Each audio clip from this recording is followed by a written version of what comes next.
हमारी माशाल्लाह बड़ी हैप्पी फैमिली थी। कोई एक आती है जो घर को बना भी देती है, कोई एक आती है घर को बिगाड़ भी देती है। क्या वाकई ही डाइवोर्सी का लेबल जो होता है वो बहुत सख्त होता है? सख्त छोटा वर्ड आप यूज कर रही हैं। भाभीियों ने कहा कि भाई हम नहीं रख सकते इसको, आज बाल पालेंगे तो कल इसके बेटे को भी पालेंगे। ब्रोकन फैमिली के जो बच्चे होते हैं उनके माथे पे नजर आता है कि ये ब्रोकन फैमिली के बच्चे हैं। MBA कर लिया उसके बाद क्या आपको एक बेहतर जॉब मिल गया? नहीं, मैं इस प्लेटफॉर्म पे ये रिक्वेस्ट करूंगी फॉर द फीमेल्स, प्लीज एक थर्ड कैटेगरी बनाएं जिसमें खुला को एंटर करें। लड़कों के टॉयज अलग हैं खेलने के और बेटियों के अलग हैं। बेटी को दो ना जहाज से खेले, कल को उसमें ये पावर पैदा हो कि मैं जहाज को उड़ाऊंगी। गुड़िया थोड़ी देर के लिए अपने बेटे को दे दे ताकि वो सारे तजर्बात उस प्लास्टिक की गुड़िया पे कर ले, ताकि किसी की जान वाली गुड़िया है ना उस पे ना करे। तो काम करने चाहिए हमारी माओ को। एक तो जब बेटा खाना खा चुके तो उसको प्लेट उठा के बोलना चाहिए कि बेटा इसको धो दे। मैं तो अपने बेटे को आवाज लगाती हूँ कि किसी की बेटी लाऊंगी, मुलाजमा नहीं लाऊंगी।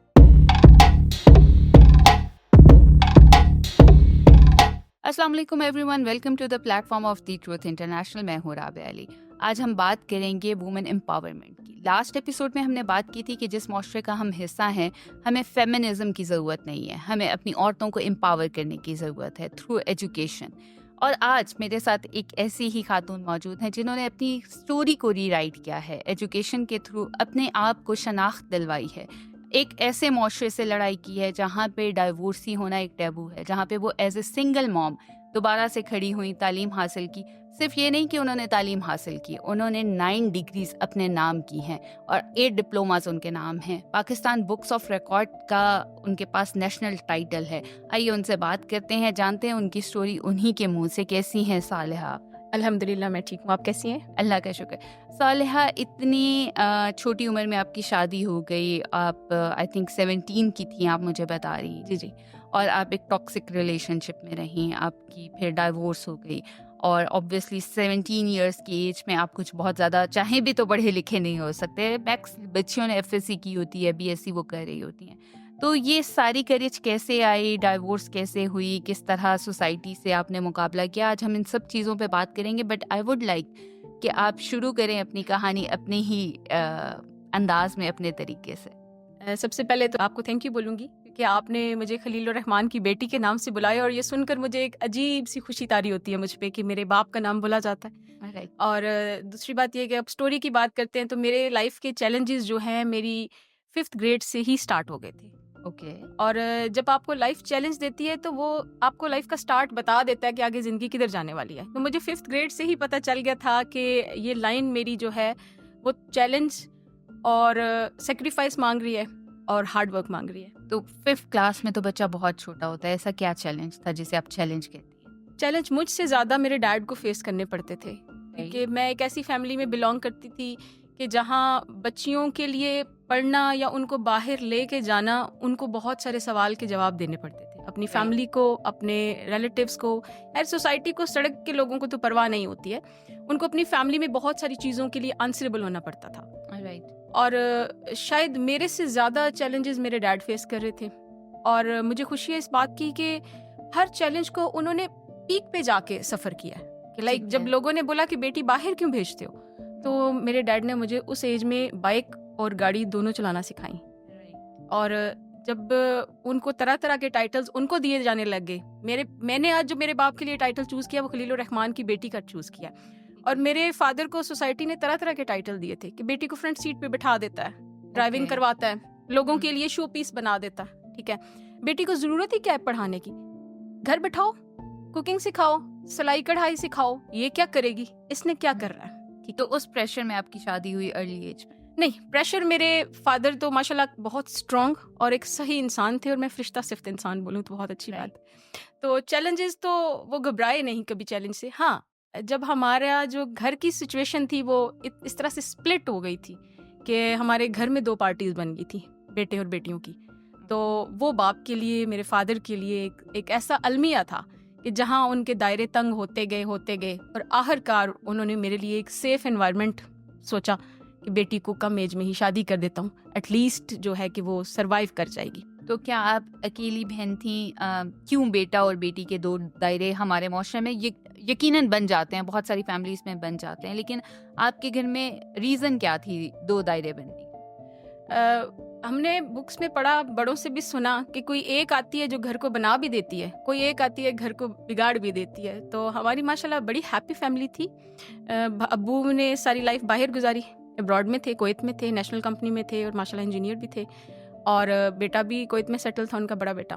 तो हमारे घर जब शादी होकर हमारी भाभी आई तो वहाँ पे उन्होंने ये चीज़ इंट्रोड्यूस करवाई कि ये जॉइंट फैमिली कुछ भी नहीं होती है, सेपरेट सिस्टम होता है। राइट। बस वो एक बीज ऐसा बोया कि वो सेपरेट करते करते करते करते हम इतने सेपरेट हो गए कि मेरी तकरीबन 8 से 10 साल मेरे भाई के साथ बोलचाल नहीं हुई। मेरे फादर की भी 7-8 साल बाप बेटे की बातचीत नहीं थी। अम्मी अब्बू के क्लैशेस नज़र आते थे। अम्मी बेटों को सपोर्ट करती थी, अब्बू बेटियों को सपोर्ट करते थे। और ये माइनर लेवल से चीज़ें स्टार्ट हुई और बढ़ते बढ़ते बढ़ते इतनी ज़्यादा, वो आप क्या वर्ड यूज़ करूँ कि वर्स हो गई कि आपके फादर ने सोचा कि आपकी यंग एज में शादी कर यस दी जाए। क्योंकि मेरे फादर को बहुत सारी चीज़ें फेस करनी पड़ती आप थी। सबसे बड़ी बहन थी नहीं, मैं सेकंड पे हूँ, मुझसे छोटी एक सिस्टर है, बाकी सब बड़े हैं। और बड़ी बहनों की भी जल्दी एज में शादी हो गई। नहीं, बहनों की तो अपने अपने टाइम पे हुई, लेकिन मैं घर का वो सबसे लाडला बच्चा था जिसको अब्बू ने कभी कुकिंग नहीं करने दी कि मेरी बेटी के हाथ खराब हो जाते हैं। अब्बू ने कभी पानी का ग्लास, सबकी ड्यूटी थी कि वो पानी मांग रही है जाके उसको ला के दो। सही। और बेटी को म्यूजिक सिस्टम पसंद है तो पूरी पूरी रात बैठ के तो डेक डिजाइन कर रहे, उस दौर में डेक होते थे, कैसेट्स, पोस्टर्स, चीजें जो लाइक मुझे अगर जुबली पसंद थी ना उस दौर में, तो मेरे टेबल पे अब्बू ने 10 डब्बे जुबलियों के ला के रखते रहे। लाइक एक लेवल की लाइफ थी मेरी, लेकिन बस नजर लग गई शायद। सो आप you got married in a very young age और आपकी शादी हुई। शादी आपके ख्याल में क्यों नहीं चल सकी? और बेसिकली मैं आपकी पर्सनल लाइफ की तरफ इसलिए जा रही हूँ क्योंकि मैं ये जानना चाहती हूँ कि एक टॉक्सिक रिलेशनशिप में आप जब चले जाते हैं वहाँ से अपने आप को रीबिल्ड करना बहुत मुश्किल होता है, और इस तरह रीबिल्ड करना जैसे आपने बिल्ड किया अपने आप को एम्पावर करना थ्रू एजुकेशन, ये बहुत मुश्किल होता है। तो ये सारी जो पावर आई कि मैंने पढ़ना है, मैंने और पढ़ना भी नहीं है, मैंने सिर्फ अपने पाँव पे खड़ा नहीं होना बल्कि मैंने एक नाम बनाना है, ये सारी कहाँ से सोच पैदा हुई? सोच वहाँ से पैदा हुई कि जब मेरे इनर ने मुझसे ये क्वेश्चन किया कि डू और डाई, तो डाई को तो मैं चूज़ नहीं कर सकती थी, I have to do so. और दूसरी बात ये थी कि मेरे फादर की 2008 में डेथ हो गई, मेरी शादी तकरीबन 1 ईयर उनका कंप्लीट नहीं हुआ। तो वो एक मेरे अंदर एक इतना बड़ा गम था क्योंकि मुझे जिस दिन मेरे फादर ने मेरी रुखसती की तो मेरे अम्मी और मेरी बड़ी आपा हैं जो, वो मुझे बताती हैं कि उन्होंने रूम बंद कर लिया था और उन्होंने लाइक रोटी का निवाला उठा के फेंका था और उन्होंने कहा था कि क्या ये मैं अपनी बेटी का पूरा नहीं कर पाया कि मुझे बेटी, वो मुल्तान में मेरी शादी हुई थी, कि मुल्तान फेंकनी पड़ी। तो कुछ इस तरह के मेरे अंदर वो एक डीप किस्म के ना, वो कहते हैं ना, कट्स थे कि जो मैं मतलब मुझे समझ नहीं आते थे कि मैं अब्बू के लिए क्या कर दूँ, मैं क्या कर दूँ। मुझे बिलीव में मुझे समझ नहीं आता था कि मैं अपने डैड को कहाँ से लाऊं। रिलेशन तब टॉक्सिक होता है कि जब वो सरवाइव करने के काबिल भी ना रहे। तो अर्ली मैरिज भी एक अलमिया था, ठीक है।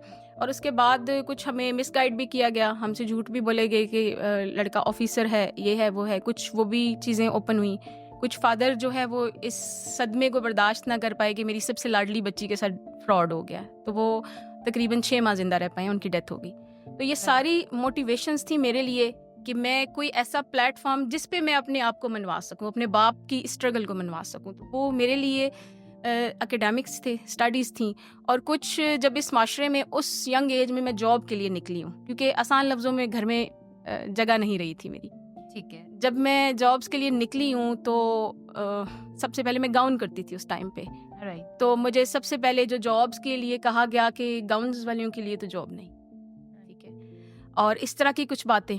और फिर एजुकेशन के बगैर इतनी यंग एज में आपको जॉब भी क्या ही मिलेगी, नहीं अच्छी जॉब मिलेगी। ऑफर्स बड़ी अच्छी होती हैं फीमेल्स के लिए जब यंग लड़कियां रोड्स पे निकलती हैं, लेकिन हमारे अगर माँ बाप की ट्रेनिंग तरबियत स्ट्रांग हो तो मेरे ख्याल से फीमेल के लिए जो एक मुझे एक प्रोटेक्शन के साथ जो एनवायरनमेंट मुझे मिला वो बीइंग अ ट्यूटर और एजुकेशन के साथ मिला। और फिर मुझे लगा कि एक और चीज़ मुझे ये सोसाइटी में देखी कि अगर मेरे पास डिग्री थी तो मैं कुर्सी पे बैठ के कमाऊंगी, ठीक है। और जब उस एज में मेरे पास डिग्री नहीं थी तो मुझे तरह तरह के काम करने पड़े। मैंने लोगों के बर्तन भी धोए, मैंने लोगों के घर कपड़े भी धोए, ठीक है। मैंने प्रेगनेंसी के 7th मंथ में एक स्टोर की बेसमेंट में ग्रोसरी पैक की है, टैगिंग की है, ठीक है। प्रेगनेंसी का मेरा 7th मंथ चल रहा था और मुझे ये बताते हुए बिल्कुल शर्म नहीं महसूस होगी कि वो उस मार्ट की जो ऑनर थी मेरी सिस्टर थी और मेरी सैलरी 3500 रुपया सैलरी थी मेरी। फ्रॉड तो वो जो हो गया, ठीक है, वो लोग चले गए।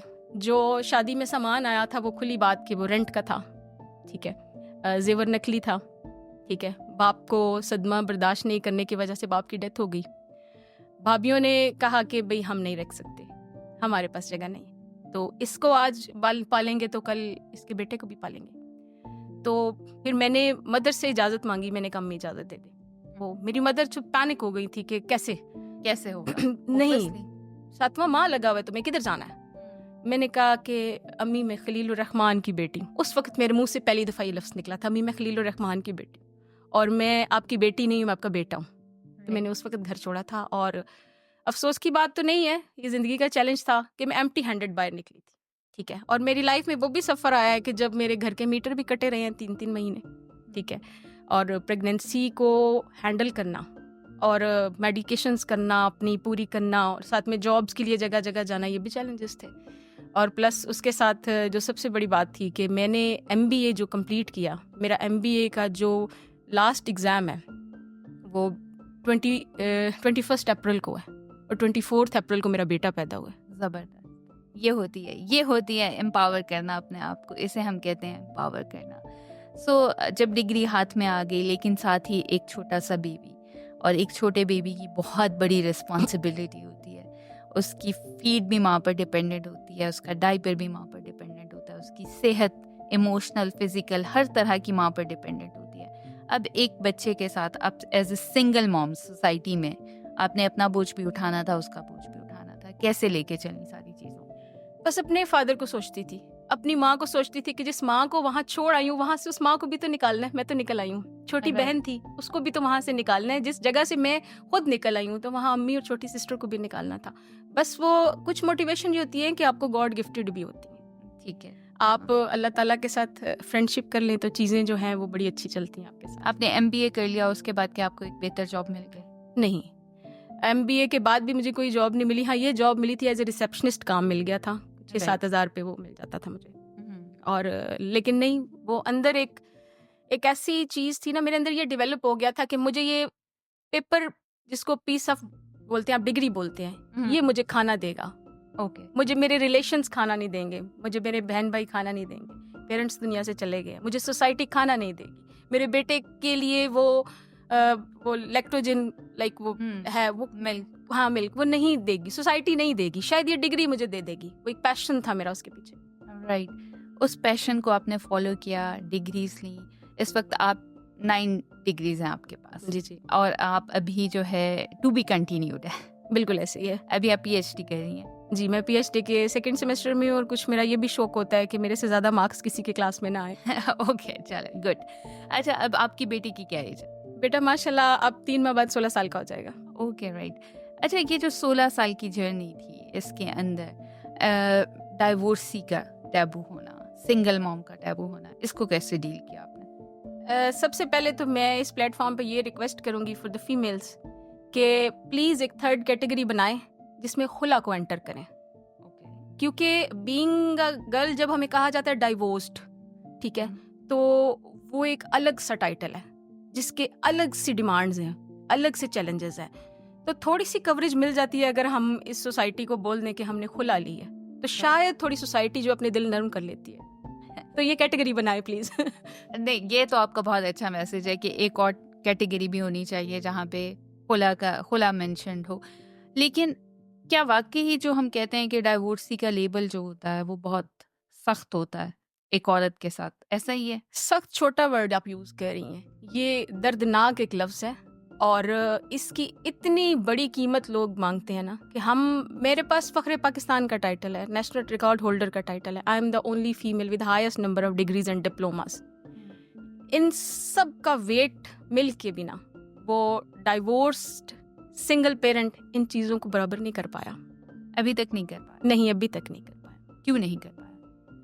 हमारी सोसाइटी को ट्रेनिंग्स की ज़रूरत है और वो ट्रेनिंग सिर्फ आपको तालीम ही देगी। क्योंकि अगर देखें आप तालीम भी दो तरह से होती है। मेरे एक उस्ताद थे, उन्होंने कहा था बेटा पढ़ना और तालीम को एब्जॉर्ब करना दोनों चीज़ें, there is a high difference. तो हमारे माशरे में तालीम को जज्ब करना ज़रूरी है। मेरे ख्याल से तालीम के साथ साथ तरबियत की भी बहुत ज़रूरत है, और तरबियत भी वो जिसमें हम एक दूसरे को सपोर्ट करें, ना कि एक दूसरे को पुल डाउन करें। एक्चुअली ये जो दौर आ गया ना, ये दौर बड़ा सख्त जा रहा है। इस दौर में कहानी थोड़ी अलग है। तरबियत भी काम करती है, लेकिन वो निखार ज़िंदगी में कहाँ से लाएं हम, मुझे बताएं। तो बस एजुकेशन को for the sake of education ना रखें ना, एजुकेशन को भी तो फोकस्ड होना चाहिए और उसमें भी तो ट्रेनिंग शामिल होनी चाहिए। अच्छा, जब आप घर से निकली कमाने के लिए और आपका बेबी छोटा था, जैसे आप कह रही थी कि मुझे ये पता चल गया कि मुझे खाना जो है वो मेरे रिश्तेदार नहीं देंगे, सोसाइटी नहीं देगी, मेरी डिग्रीज देंगी, मेरे बच्चे के लिए जो मिल्क है वो मेरी डिग्रीज देंगी। जब आप कमाने के लिए निकली तो आपका बेटा किसके पास होता था? आपके सपोर्ट सिस्टम क्या था? जब मैं कमाने के लिए निकली हूँ तो मेरा बेटा उस वक्त नानी के पास था। मेरी मदर को, मेरे पास वर्ड्स नहीं है, मैं क्या लफ्ज़ बोलूँ, किस तरह शुक्रिया छोटा सा वर्ड हो जाता है। उनका वो लेवल, वो स्टैंडर्ड नहीं मिलता, उनको शुक्रिया नहीं अदा कर सकते। तो मेरी मदर जब तक उनकी ज़िंदगी थी, उन्होंने मेरे बेटे के लिए मुझे बेहद सपोर्ट किया। मेरा बेटा उनके पास था और शायद उसी वजह से मैं काम भी कर पाई हूँ। लेकिन जब मदर की डेथ हुई तो इतना समझदार हो गया था, उतना तो नहीं आपको संभाल सकता था। ब्रोकन फैमिली के जो बच्चे होते हैं उनके माथे पे नजर आता है कि ये ब्रोकन फैमिली के बच्चे हैं। वो समझदार ज़रूरत से ज़्यादा और वक्त से पहले हो जाते हैं। उनसे उनका बचपना छीन जाता है। हाँ जी, बचपना ख़त्म हो जाता है, जिम्मेदारी और उनके माथे पड़े जाते हैं। उनके माथे पे संजीदगी बताती है कि ब्रोकन फैमिली का बच्चा। लेकिन आप क्या देखती हैं? आपके साथ तो आपकी मदर थी, और अनफॉर्चुनेटली हमारे यहाँ कोई गवर्नमेंट के प्रोवाइडेड डे केयर्स भी नहीं होते जिस तरह इस्टेब्लिश्ड कंट्रीज में होते हैं। जिन औरतों के पास सपोर्ट सिस्टम भी नहीं होता, वो किस तरह, उनके लिए गवर्नमेंट क्या कर सकती है? आप किस तरह इस चीज़ को देखती हैं? अभी तक तो मुझे कोई ऐसा सपोर्ट सिस्टम नज़र नहीं आया, या अगर कोई डे केयर्स है भी हैं तो ट्रीटमेंट मुझे इतने अच्छे नज़र नहीं आए कि वहाँ पे हम रिलाई कर सकें अपने बच्चे के। तो ये बोझ हमने खुद ही उठाने हैं, खुद ही अपने कंधे भी मजबूत करने हैं, खुद ही अपनी हड्डियाँ भी मजबूत करनी है। जैसे मैं चिया सीड्स भी ले रही होती हूँ, हल्दी को भी काट काट के खा रही होती हूँ, एक डर ये भी लगता है कि हेल्थ कायम रहे। ठीक है, राइट। तो और मेरे ख्याल से यहाँ पे I would like to add कि हम ख़वातीन को एक दूसरे के दुश्मनी करने की बजाय एक दूसरे को सपोर्ट करने की ज़रूरत है। आई थिंक एक औरत ही एक औरत की फुल सपोर्ट बन सकती है। बिल्कुल ऐसे ही है। और खातून जिस तरह से अंडरस्टैंड करती है मेल, तो वो हमें उस तरह से अंडरस्टैंड भी नहीं करेंगे ना। Right, yes. तो ऐसा नहीं है, ज़िंदगी का एक ऐसा स्टेज भी आया जहाँ मैं थक गई थी, अच्छा। हार गई थी। हाँ हाँ। क्योंकि मेरे फादर की भी डेथ हो गई और मदर ने भी कुछ बहुत ज़्यादा। एक दिन अम्मी के पास बैठी तो अम्मी ने कहा, बेटा बहुत होगी मस्ती, बहुत अच्छे रिश्ते आए, अब रिजेक्ट कर रही हो। तो एक अलमिया थोड़ा सा और भी ऐड करना चाहूँगी कि जब मेरी शादी हुई, 6 माह चली और वो बंदा, फरार का लफ्ज़ करूँगी, फरार हो गया यहाँ से, ठीक है। और जिम्मेदारी बच्चा मेरे साथ था, बच्चा तो मैं सोच भी नहीं सकती थी कि मैं किसी को दे दूँ। और सोसाइटी ने कहा, पेरेंट्स ने कहा जिसका है उसको दे दो। मैंने कहा नहीं, मैं इस काबिल हूँ कि खुदा ने मुझे इस काबिल समझा है कि मेरे एक जिंदा इंसान की परवरिश की मुझे जिम्मेदारी दी है। जब वो बंदा यहाँ से फरार हो गया तो 13 साल मुझे इजाज़त नहीं दी गई कि मैं उसका नाम अपने नाम से हटाऊँ। मैं क्यों नहीं इजाज़त दी गई? मुआशरे ने नहीं दी, फैमिली ने नहीं दी, उस शख्स ने जिससे आपकी शादी हुई थी उसने आपको डाइवोर्स नहीं किया, आपने ये जो इजाज़त का वर्ड आपने इस्तेमाल किया, आखिर किसने आपको ये इजाज़त आपसे छीनी? असल में मेरे फादर की आफ्टर 6 मंथ्स डेथ हो गई थी और अम्मी मेरी बड़ी सादा सिफ्त सी थी। वो तो भाभी के डांटने से अंदर जाके रोने लग जाती थी, घंटा घंटा तो वो अंदर रोती रहती थी। तो वो उन्होंने क्या फ़ाइट करनी थी मेरे लिए, तो वो इतनी सपोर्ट नहीं कर सकती। तो फैमिली ने आपको सपोर्ट नहीं किया कि आप खुला के लिए? नहीं, मेरे भाई और भाभी की ही परमिशन नहीं थी कि क्या हमारी बेटी अब अदालत में जाएगी, हमारा नाम उठा के कटहरों में लिया जाएगा, हमारी बेटी को आवाज़ें अदालत में दी जाएंगी, खबरदार। और मुझे ये दिलासा इस सूरत में दिया जाता था, जब बेटा जवान होगा आ जाएगा वापस, बाप बेटे के नाम पे आ जाएगा, बैठी रहो, तुमने क्या करना है, कोई देखा हुआ है तुमने आगे जिसके पास जाना है। इस तरह के चैलेंजेस और सवाल मेरे सामने आते थे। और शायद मेरे अंदर ये मेरे माँ बाप की तरबियत थी कि मैंने 13 साल उनकी बात मानी और मैं 13 साल एक गुमनाम शख्स के नाम के साथ नाम अटैच करके बैठी रही। लेकिन दूसरा चैलेंज ये नजर आया कि मेरी छोटी बहन जो थी उसको दोबारा सालियाना बना दे, कोई सालियाना बना दे। तो अपनी सिस्टर को मैं वहाँ से, दलेर तो शुरू से ही थी, उसको सिस्टर को ले आई और उसके लिए जो मैंने प्रोफेशन चूज किया वो लॉ चूज किया। मैंने कहा Okay. बेटा आप लॉ करेंगी, ठीक है। और उसको वेट करना पड़ता था पूरा दिन मेरे लिए ना, कि कहीं मैं आऊंगी तो मुझे बाहर लेके जाएगी, तो वो भी मुझे अच्छी ना लगी बात। मैंने कहा कि बेटा आप गाड़ी ले लें, मैं अफोर्ड नहीं करती। मैंने कहा बेटा आप बाइक ले लें, आप बाइक लें और बाइक सीखें। कौन सिखाएगा? मैंने कहा कोई नहीं सिखाएगा, रोड पे निकलें और सीखें, ठीक है। और सीटियां भी आएंगी आपके पीछे, आवाजें भी आएंगी, तो बेटा आपने पीछे मुड़ के नहीं देखना। Now she is advocate of high court, boxer भी है, बाइकर भी है, ठीक है। और बड़ी खुशी होती है जब वो कहती है कि मेरी सिस्टर मेरी उस्ताद है, मुझे बड़ी खुशी होती है। तो उसको वहां से निकाल लाई थी। तो ये सारे काम करने के साथ बड़ा हौसला था, हार गई थी जिंदगी में थोड़ा सा। हारी क्यों? हारी इसलिए कि सोसाइटी हावी हो गई थी मुझ पे। और कैसे हावी? हावी ऐसे हुई कि फाइनेंशियल इश्यूज मेरे रहे, जॉब्स मुझे दी नहीं जाती थी, ठीक है। और जॉब्स की कुछ डिमांड्स बीइंग अ फीमेल ऐसी थी कि जो एक इज्जतदार बेटी के लिए जरा मुश्किल हो जाती है पूरी। नहीं, लेकिन इतनी सारी डिग्रीज रखना, और डिग्रीज के साथ जब आप इतने पढ़े लिखे हैं और हमें बचपन से ही ये फीड कर दिया जाता है कि बस पढ़ लो, एक रेस में लग जाओ तो शायद तुम्हारी ज़िंदगी संवर जाएगी, और एजुकेशन बहुत ज़रूरी है, अभी हम ये बात भी कर रहे हैं। लेकिन जॉब के प्रॉब्लम्स क्यों हैं जब आपके पास इतनी डिग्रीज भी हैं? मैम सोसाइटी ने मुझे एक टाइटल दिया, कंफ्यूज्ड पर्सनालिटी। Okay, right. तो मैंने एक दो इंटरव्यूज में उनको टोक भी दिया, मुझे पता था जॉब तो मिलनी नहीं है यहाँ से। तो मैंने कहा प्लीज बी पॉजिटिव। आप जब नेगेटिव कमेंट कर रहे हैं तो आप कंफ्यूज्ड बोलेंगे, आप पॉजिटिवली मुझे बोलें तो आप एजुकेशनिस्ट बोल रहे हैं। आप ये भी तो बोल सकते हैं कि आई एम एजुकेशनिस्ट, कंफ्यूज्ड क्यों बोलते हैं? तो वो जो इतनी सारी डिग्रीज थी उनको आप क्या बजाय उसको पॉजिटिव और आपकी अचीवमेंट बनाने के, उसको आपकी नेगेटिव पार्ट बना दिया। बिल्कुल ऐसे जी कि आप कंफ्यूज हैं, आप एक फील्ड में क्यों नहीं गई। ओके, राइट, ठीक है। तो मैंने अगर यही बोला ना कि मेरा बाप चाहता था कि मेरी बेटी हर फील्ड में मास्टर कर जाए, तो मैंने अब्बू की विश पूरी कर दी। लेकिन अम्मी जो थी वो सोसाइटी का डार्क फेस दिखाती थी, बेटा नहीं बहुत होगी मस्ती, अब शादी कर लो। नहीं की तो नहीं की। और 17 साल में शादी हुई थी, जो 6 माह चली, 13 साल उस बंदे के निकाह में बैठी रही, ठीक है। और जब सिस्टर एडवोकेट बन गई तो उसको पहला केस अपना दिया और उसको ये कहा कि मेरे नाम के साथ ये बोझ हटा दो जिसको मैं 13 साल से उठा के बैठे, इसको हटाओ। उसने पहला केस मेरा किया। फिर उसको चैलेंजेस फैमिली के फेस करने पड़े कि ये इसके साथ मिली हुई है, इसने मिलकर ये काम किया। फैमिली राजी नहीं थी 13 साल बाद भी कि मैं खुला का केस करूं, ठीक है।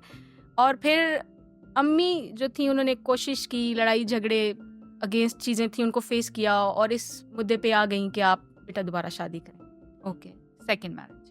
35 साल की एज में मैंने दूसरी शादी की और मैं अंदर से इतनी ब्रोकन थी, इतनी टूट गई थी और इतना हार चुकी थी। मैं हारी हूँ, जिंदगी में हारी हूँ, मुझे बताते हुए शर्म नहीं महसूस हुई, लेकिन आई एम स्टैंड अप। हम में से हर इंसान कई दफ़ा ज़िंदगी में हारता है, और बेहतरीन इंसान वही है जो हार के दोबारा लड़ाई के लिए खड़ा होता है। लेकिन मैंने मतलब 13-14 साल की ज़िंदगी में ना अपने लिए इतना कर लिया था कि घर बना लिया, गाड़ी बना ली, अच्छा सेटअप बना लिया, बैंक बैलेंस बना लिया, ठीक है।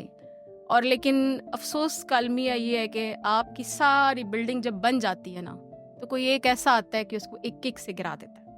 और सेकंड मैरिज में ये हुआ आपके साथ? जी, मेरी रखी हुई थी और मेरे लिए रिश्ता आया था, मैं तो पहले ही टूटी बिखरी थी। तो मैंने ये फेड अप होकर डिसाइड कर लिया कि अब जो मेरे घर पे फर्स्ट रिश्ता आएगा उसको मैं हाँ कर दूंगी। और जब रिश्ता आया तो अम्मी ने कहा कि वो गुड लुक्स नहीं रखता है, लुकिंग अच्छी नहीं है, गुड लुक्स नहीं है। मैंने कहा अम्मी मैं बना लूंगी, पढ़ा लिखा नहीं है। मैंने कहा मैं पढ़ा लूंगी, अम्मी मुझसे बाहर सोसाइटी में अब काम नहीं होता, अब इस जो भी है उससे पूछे कि घर बिठाएगा, ठीक है। उसने कहा जी बिठाएंगे। दूसरा सवाल मेरा ये था कि मेरे बच्चे पे कंप्रोमाइज नहीं करूंगी।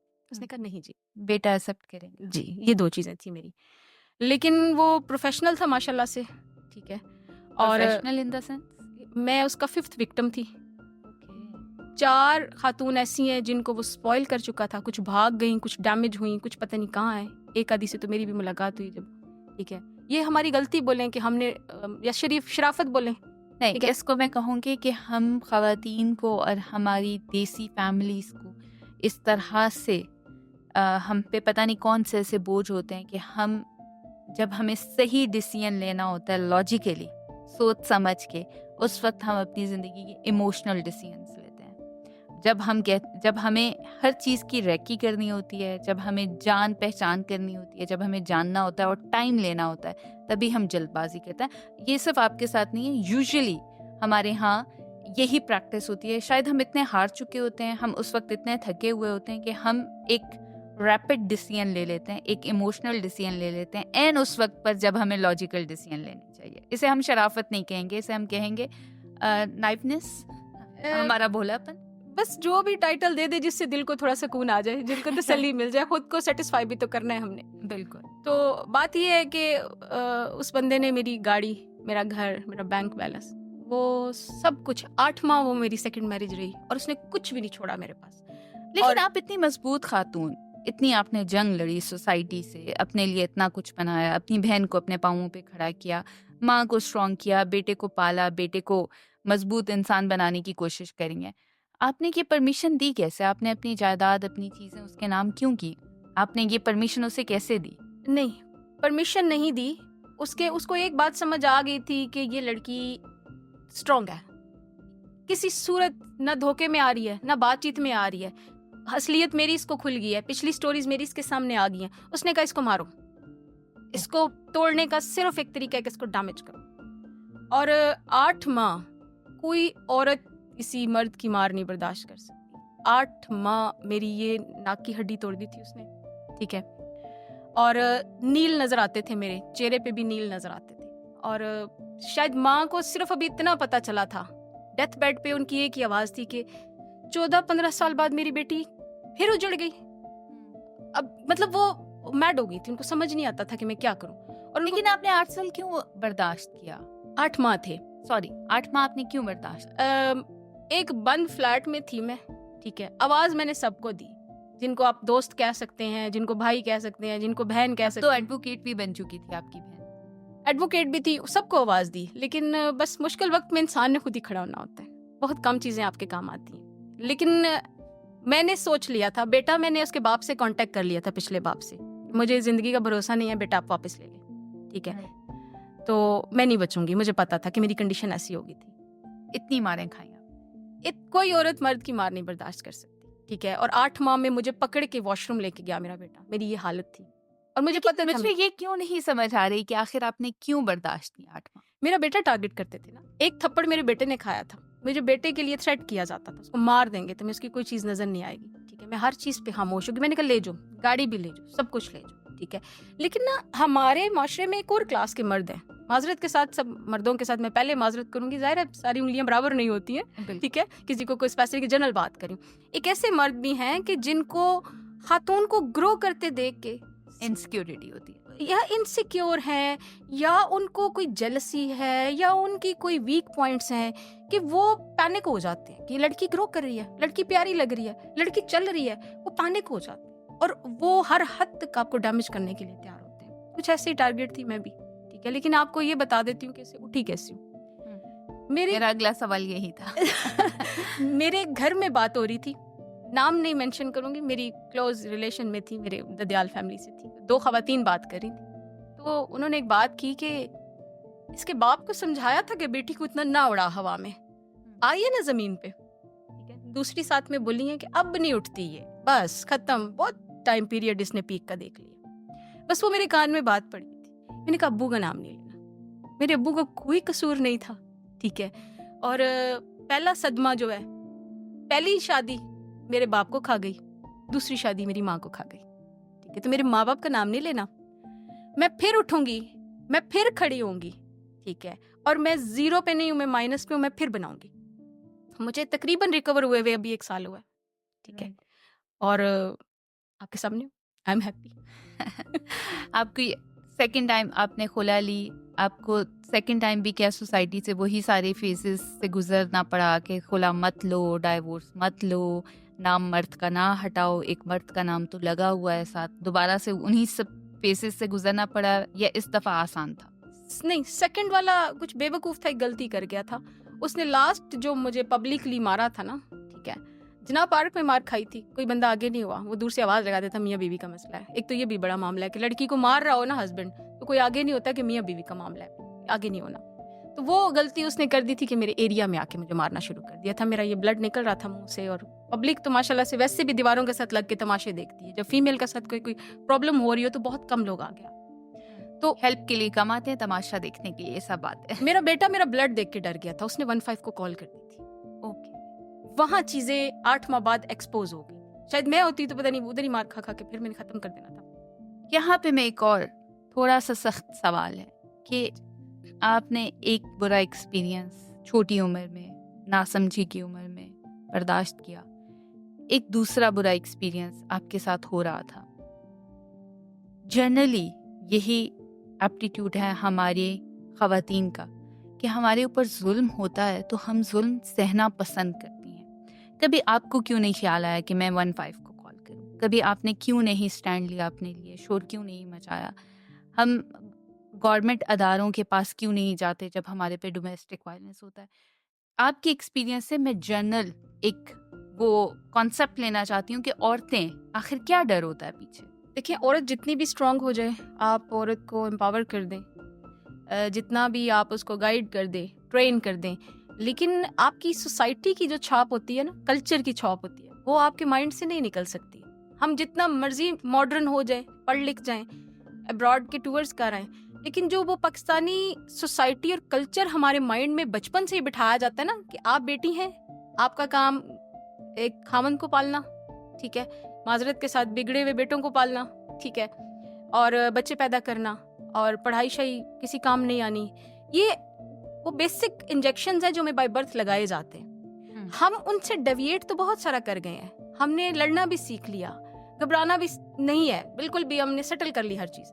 लेकिन वो जो कल्चर है ना, वो कहीं ना कहीं जिंदा हो जाता है कि नहीं, अम्मी का नाम बोला जाएगा, बाप का नाम बोला जाएगा, दोबारा से मेरे ऊपर छाप लिख जाएगी। जी बिल्कुल जी। और मुझे जिस डर को मैं नहीं फेस करना चाहती थी, ठीक है, कि 2 टाइटल मेरे माथे पे जो लग गए हैं, ठीक है, एंड कसूर हो ना हो, टाइटल्स तो मैं कैरी कर रही हूँ। तो मुझे आप ये बताएं, आप भी फीमेल हैं, कि मुझे बताएं कि मैं फ़ख्रे पाकिस्तान को और 2 खुला को कैसे इक्वल करूँ, मुझे ये बताएं आप।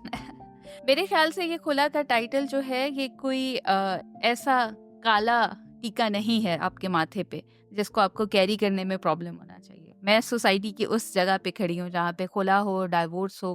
कई दफ़ा डाइवोर्स में भी हर दफ़ा औरत जो है वो कसूरवार नहीं होती, डाइवोर्स के केस में भी, खुला के केस में भी।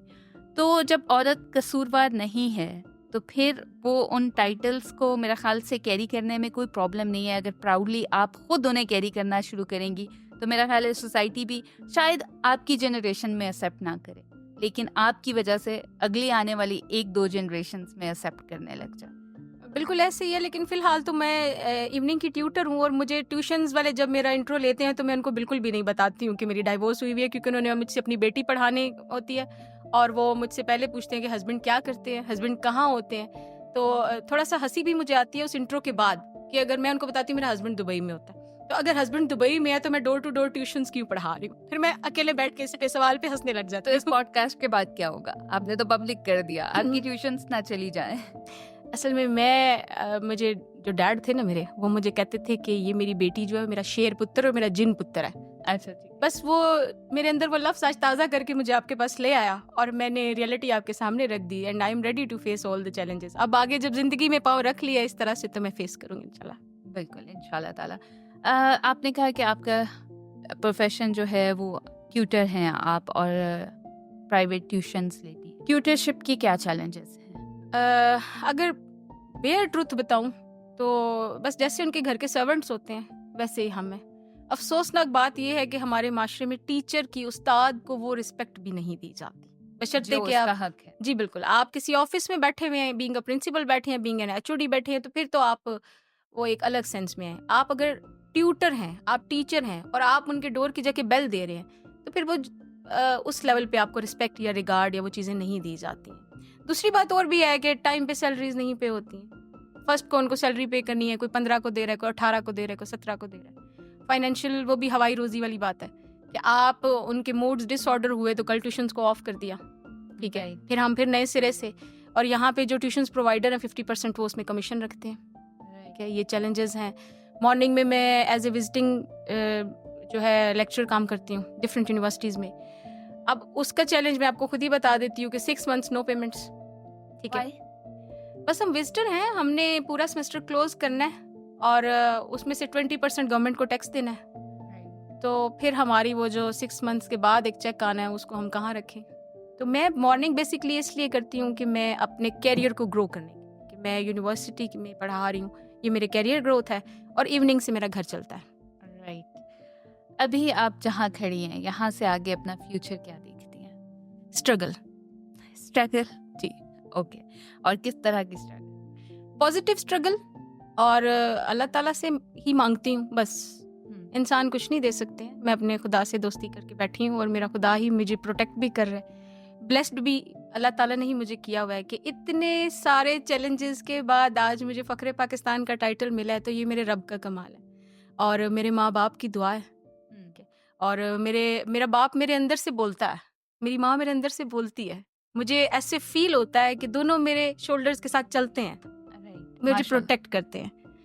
तो बस मुझे स्ट्रगल नज़र आती है और एक लॉन्ग स्ट्रगल नज़र आती है, लेकिन इंशाल्लाह मंजिल मिलेगी मुझे। आप एक माँ भी हैं और एक बेटे की माँ हैं। कल को आप भी बहू लेके आएंगी। आप कैसे दिखती हैं कि आप एक कैसी सास होंगी, या अपनी बहू को आप क्या चाहेंगी कि वो उन तमाम चैलेंजेस से गुजरे, या खुदा ना करे कि वो उन चैलेंजेस से गुजरे जिससे आप गुजरी हैं, लेकिन आपको क्या लगता है कि माशरे में क्या तब्दीली आनी चाहिए जिससे आने वाली ज़िंदगी में जो बच्चियां हैं वो प्रोटेक्ट हो सकें? बेटों की माओं को जो खुद भी स्ट्रगलिंग होती हैं, अपनी पर्सनालिटी में क्या चेंजेस लेके आनी चाहिए जिससे वो माशरे में रहने वाली खवातीन को प्रोटेक्ट कर सकें? बात तो सख्त है, बाकी खवातीन को भी एम्पावर कर सकें। बात ज़रा सख्त है। माजरत भी करूंगी, किसी को अच्छी लगे किसी को अच्छी ना लगे, लेकिन 2 काम करने चाहिए हमारी माओं को। एक तो जब बेटा खाना खा चुके तो उसको प्लेट उठा के बोलना चाहिए कि बेटा इसको धो दे।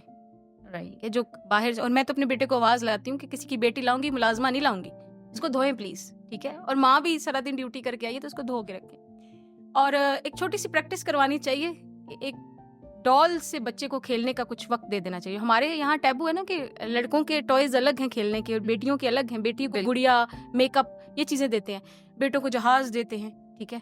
तो देखें, बात सुने, डिफरेंस तो यहीं से स्टार्ट है ना। बेटी को दो ना जहाज से खेले, कल को उसमें ये पावर पैदा हो कि मैं जहाज को उड़ाऊंगी। बेटी को अब गुड़िया पकड़ाते हैं, बेटी को मेकअप किट्स पकड़ाते हैं, ठीक है, डॉल्स पकड़ाते हैं, गुड़िया की शादियों में लगाते हैं। आप देखें आप कहाँ से इनकलकेट कर रहे हैं उनके अंदर, आप मुझे ये बताएं।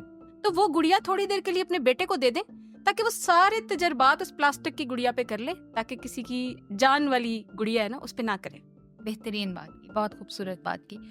खवातीन को अपने आप को किस तरह एम्पावर करना चाहिए जो टॉक्सिक रिलेशनशिप में है? आपने एक मुश्किल जिंदगी गुजारी है, 2 टॉक्सिक रिलेशंस आपने देखे हैं। खवातीन जो इस सिचुएशन में है या इससे मिलती जुलती सिचुएशन में है जिसमें आप रही हैं, उनको अपने आप को किस तरह प्रोटेक्ट करना चाहिए? आपकी क्या सजेशन है? मेरी उनको यही मैसेज है कि अपने अंदर की आवाज़ सुने। आपके अंदर एक आवाज़ आ रही होती है जिसको माशरे के कान बंद करवा देते हैं, माशरा बंद करवाता है, पेरेंट्स, जिम्मेदारियां, सब कुछ, बच्चे नजर आता है, ये कहाँ क्या पालेंगी क्या करेंगी। तो वो आवाज़ सुने और उन्होंने खुद ही करना है, किसी ने नहीं करना। बहुत ही कोई लकी होगा कि जिसको उंगली पकड़ के कोई चला दे, नहीं। हमने घुटनों के बल अगर झुक गए हैं तो खुद ताकत से वो घुटनों से टांगों पे खड़े होना है। और मेरी उनको यही मैसेज है कि प्लीज खड़े हो जाओ। बस जब आप फुल स्टॉप कर देंगे ना कि बस अब नहीं, तो आपकी बस हो जाएगी। नहीं, बस तो दुनिया कराएगी ना, तो आपने मूव ऑन करना है ना, वहीं से फिर मूव ऑन स्टार्ट होता है कि बस अब मैं मजीद अपने साथ। ओके, आपके कहने का मतलब ये है कि जुल्म के खिलाफ जब आप कह देते हैं कि नॉट एनी मोर, तो वहां से आपकी सही लाइफ स्टार्ट। बिल्कुल ऐसे, क्योंकि अपनी सेल्फ को नहीं पहचानती है ना हमारी खवातीन, उनको पता ही नहीं है हम क्या हैं।